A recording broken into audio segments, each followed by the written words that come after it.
ஒரு காதல். அதோட விளைவுதான் பிரச்சனை இப்படி விஸ்வரூபமா மாறி இருக்கு. நீங்க சொல்றத பார்த்தா Sarva is a psycho and serial killer.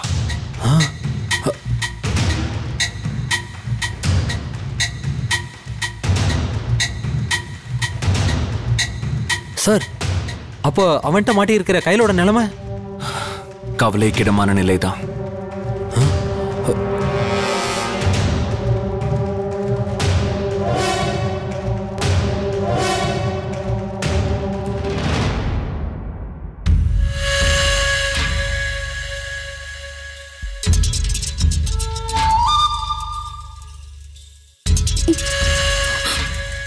என்ன லேடி போலீஸ், என்ன யோசிக்கிற? இப்போ உனக்கு என் மேல இருக்கிற கோவத்துக்கு அப்படியே சேர் உடைச்சிட்டு வந்து என்ன மிதி மிதி மிதி மிதி மிதிக்கணும் தோணுமே. இங்க பாரு சர்வா, நீ எவ்வளவு பெரிய தப்பு பண்ணிட்டு இருக்கன்னு தெரியாம இருக்க. நீ மட்டும் போலீஸ்ல மாட்டினா என்ன நடக்கும்னு தெரியுமா? ஆயுசு முழுக்க உன்னால வெளியில வர முடியாத அளவுக்கு தண்டனை கிடைக்கும். சொல்ல முடியாது. நீ செஞ்ச தப்புக்கு உனக்கு தூக்கு தண்டனை கிடைச்சாலும் ஆச்சரியப்படுறதுக்கு இல்ல. அதனாலதான் சொல்றேன், கேளு. பேசாம போலீஸ்ல சரணடைஞ்சிரு. உனக்கு குறைஞ்ச தண்டனை கிடைக்க நான் ஏற்பாடு பண்றேன். அட பாருடா, போலீஸ்க்கு என்ன பிடிக்க துப்பு இல்லாம இப்படி உன்னை தூது அனுப்பியிருக்காங்களா? இல்ல அவங்களுக்கு கொஞ்சம் கூட புத்திசாலித்தனமே இல்லையா? நானும் என்னோட எதிரிங்களோட பேக் தலைமுடின்னு க்ளூ கொடுத்துக்கிட்டே இருக்கேன். ஆனா அவங்களால அதை வச்சு என்ன கண்டுபிடிக்கவே முடியலையே. இதுல இருந்தே தெரியுது உங்க டீம்லயே நீ கொஞ்சம் புத்திசாலியா தான் இருக்க. அதனாலதான் நான் கிஃப்ட் வாங்கின கடையை கண்டுபிடிச்சு சிசிடிவியை பார்த்து என்ன கரெக்டா வந்து கண்டுபிடிச்சிட்டேன். ஆனா என்ன பிரயோஜனம்? இப்படி அநியாயமா வந்து என்கிட்ட மாட்டிக்கிட்டியே. ஆனாலும் உனக்கு துணிச்சல் ஜாஸ்தி தாமா. ஏன்னா இந்த ராத்திரி நேரத்துல இப்படி தனியா என்ன தேடி வருவியா? நீ கண்டிப்பா ஒரு பெரிய போலீஸ் ஆபீசரா வருவேன்னு நினைக்கிறேன். கண்டிப்பா நான் பெரிய போலீஸ் ஆபீசர் பதவிக்கு வருவேண்டா. அப்போ உன்ன மாதிரி ஈவெரக்கம் இல்லாத கிரிமினல்ஸ் கேஸே இல்லாம என்கவுண்டர் பண்ணிடுவேண்டா. அப்பதான் உங்களுக்கு எல்லாம் சரியான தண்டனை. என்னடி சொன்ன? உன்னை நினைச்சா எனக்கு பாவமா இருக்கு. நீ இங்க இருந்து போனாதானே நீ சொல்றதெல்லாம் நடக்கும். ஆனா நீதான் இங்க சாக போறியே.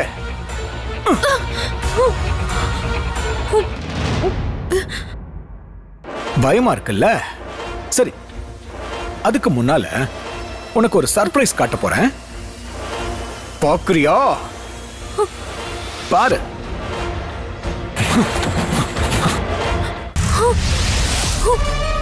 அக்கா, என்ன காப்பாத்துங்க. இங்க பாரு.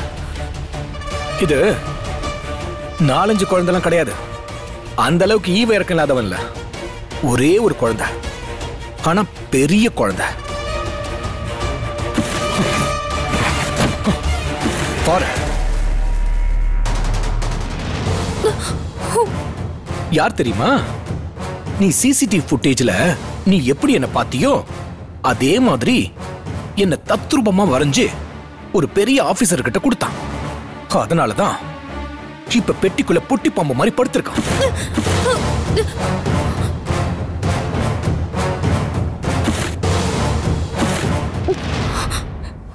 இதோ இந்த மாதிரி சைத்தானுங்க தான் என்ன ஸ்கூலுக்கு போக விடாம அவமானப்படுத்துச்சுங்க. இதுங்களாலதான் என்னால படிக்க முடியாம போச்சு. இதுங்க பண்ண தப்புக்கு தான் நான் இப்ப தண்டனை கொடுத்துட்டு இருக்கேன். ஹே லூசு, கொஞ்சம் கூட அறிவே இல்லையா உனக்கு? யாரோ பண்ண தப்புக்கு யாரைய கொண்டு வந்து கொடுமை பண்ணிட்டு இருக்க? உனக்கெல்லாம் ஈவ இருக்கமே இல்லையாடா? நீ எல்லாம் மிருகண்டா. உன்னெல்லாம் உயிரோடவே விடக்கூடாது. எல்லா போலீஸ்காரங்களும் ஒரே மாதிரியா தான் இருக்கீங்க. இதுங்க பண்ண தப்பு உங்களுக்கு தெரியல? நான் பண்றது மட்டும் உங்களுக்கு தப்பா தெரியுதுல? உங்களால திருத்தவே முடியாது. என்ன உங்களால பிடிக்கவே முடியாது. உனக்கு தமிழ்நாடு போலீஸ பத்தி சரியா தெரியலன்னு நினைக்கிறேன். அதனாலதான் நீ இவ்ளோ தைரியமா பேசிட்டு இருக்க.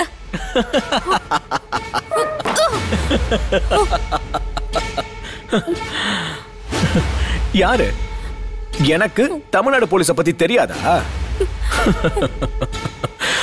உங்களுக்கு தான் என்ன பத்தி தெரியல. நான் யார் தெரியுமா? உங்க பழைய விருந்தாளி. என் மேல நிறைய கேஸுங்க இருக்கு.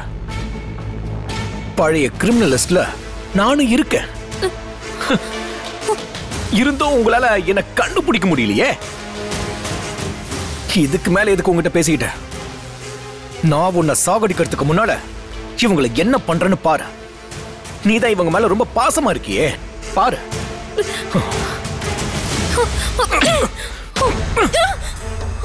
எவ்வளவு தைரியம் இருந்தா என்னைய அடிப்ப. இன்னொரு தடவை இப்படி பண்ணன உன் கண்ணு முன்னாடியே நெருப்பு வச்சு கொன்னுடுவேன். என்ன கொன்னு கூட போடுறா, ஆனா குழந்தைங்களை எதுவும் பண்ணாத. அப்படியா?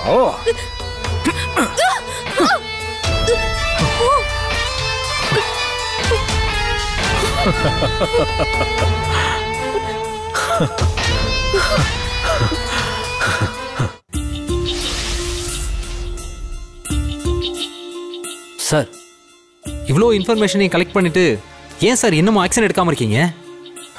ஜெயக்குமார், இதெல்லாம் நான் அந்த கேஸை ஸ்டடி பண்ண ஆரம்பிச்ச முதல் 2 நாள்லயே கண்டுபிடிச்சிட்டேன். ஆனா இது எல்லாம் தாண்டி சில இன்ஃபர்மேஷனுக்காக தான் நான் காத்துக்கிட்டு இருக்கேன். சார், என்ன மாதிரியான இன்ஃபர்மேஷன் சார்? சர்வாவோட இடம். அதான் போய் பார்த்தோமே சார், அங்கதான் அவன் இல்லையே. ஜெயக்குமார், அது சரோஜாவோட இடம். ஆனா சர்வா இப்ப எங்க இருக்கான்னு நமக்கு தெரிஞ்சாகணும். ஏன்னா அவனுக்கு இப்ப நல்லா தெரிஞ்சிருக்கு, போலீஸ் இப்ப அவனை ஸ்மெல் பண்ண ஆரம்பிச்சிட்டாங்கன்னு. சோ நிச்சயம் அவன் தனக்குன்னு ஒரு தங்கும் இடத்தை இந்நேரம் ரெடி பண்ணிருக்கணும். அந்த இடத்த பத்தின இன்ஃபர்மேஷனுக்காக தான் நான் வெயிட் பண்ணிக்கிட்டு இருக்கேன். சார், அப்போ கையில் அவன் அங்கதான் வச்சிருப்பான்னு சொல்ல வரீங்களா? கையில மட்டும் இல்ல, மற்ற குழந்தைங்களோட நிலையும் அங்கதான் முடிவு பண்ணப்பட்டிருக்கும். சோ நாம் அந்த இடத்தை கண்டுபிடிச்சாதான் நாம உடனடி ஆக்ஷன் எடுக்க முடியும். இல்லைன்னா இதோட விளைவு ரொம்ப பயங்கரமா இருக்கும்.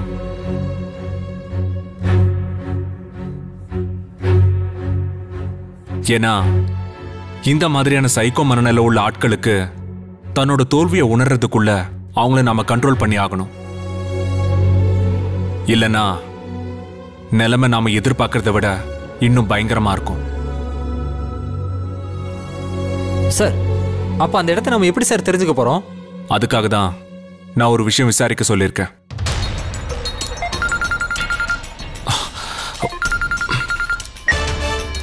யா சூர்யா ஹியர்.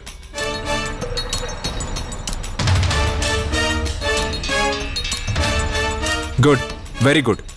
நீங்க தொடர்ந்து அந்த இடத்துல இருந்து போற அவுட் கோயிங் இன்கமிங் கால்ஸை எல்லாம் சந்தேகப்படுற மாதிரி இருந்தா ட்ரேஸ் அவுட் பண்ணுங்க. அப்படியே போலீஸ் சர்வைலன்ஸ்க்கும் ஏற்பாடு பண்ணுங்க. நான் என் டீமோட அந்த ஸ்பாட்க்கு போறேன். Okay sir. Okay, thank you. Sir, என்ன இன்ஃபர்மேஷன்? மிஸ்டர் ஜெயக்குமார், நாம் உடனே கிளம்பணும். சர்வா இருக்கிற இடம் தெரிஞ்சிருச்சு. அப்படியே sir? Come on, let's go. Come on, quick. நீ எல்லாம் ஒரு மனுஷனா? அப்பாவி குழந்தைங்களை கொல்ல எப்படிடா உனக்கு மனசு வருது? உன்னை உங்க அக்கா தானே வளர்த்தாங்க. அவங்க எவ்வளவு பாசமும் மனிதாபிமானம் உள்ளவங்களாவும் இருந்தாங்க. அவங்க வளர்ப்புல வந்து நீ மட்டும் எப்படிடா ஒரு மிருகமா இருக்க? ஏய் லேடி போலீஸ், நானா மாறினேன்? இல்ல, இவங்க தான் என்ன மாத்துனாங்க. இந்த பிசாசுங்க தான் என்ன அவமானப்படுத்தி மாத்துனாங்க. இல்லனா நான் நல்லா படிச்சு டாக்டர் ஆயிருப்பேன். என் அக்காவை நான் காப்பாத்திருப்பேன். நான் சரியா படிக்காம கெட்டு போனதுக்கு காரணமே இதுங்க தான். என் அக்கா என் கூட இருந்திருந்தா நான் மாறாம இருந்திருக்கலாம். அப்புறம் எங்க அக்கா ஒரு நாள் உடம்பு சரியாம என்னை விட்டு போயிட்டாங்க. நான் பாசம் காட்டுற ஒரே ஜீவன் என் அக்கா தான். அவங்களுக்கு என்னை விட்டு போயிட்டாங்க. அக்காவை செத்ததுக்கு அப்புறம் நான் யாருக்கு பயப்படணும்? அதான் முடிவு பண்ணிட்டேன். என்ன அவமானப்படுத்தின சைத்தான்களை கொண்டு வந்து சித்திரவதை பண்ணி கொன்னுகிட்டு இருக்க. அன்னைக்கு அவங்க எனக்கு பண்ணதுக்காக தான் இன்னைக்கு அவங்களுக்கு பனிஷ்மெண்ட் கொடுத்துக்கிட்டு இருக்கேன்.